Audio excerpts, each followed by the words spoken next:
Hey, I'm JT with WTI, and this little clown's name is Lily, and she needs a little bit of training, which this new dog training collar from Vsezund has really helped with. This collar is easy to turn on with just a touch of a button, and it includes 2 sets of contact points for short or long-haired dogs, along with a tool to make it nice and tight. I like that the collar came really large, with instructions to cut it down to size to fit our pet. Also, the construction seems well done, and seems like it'll last a while.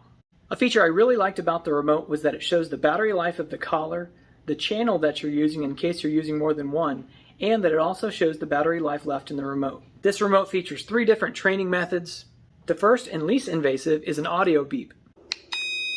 If that doesn't get the message across, a button to vibrate the collar might get their attention.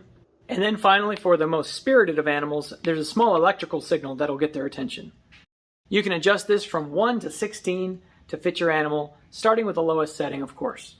So if you have a new canine addition to your family who needs a little bit of training and a lot of love, I think this dog training collar by Vsezund will really help, and that's my point of view.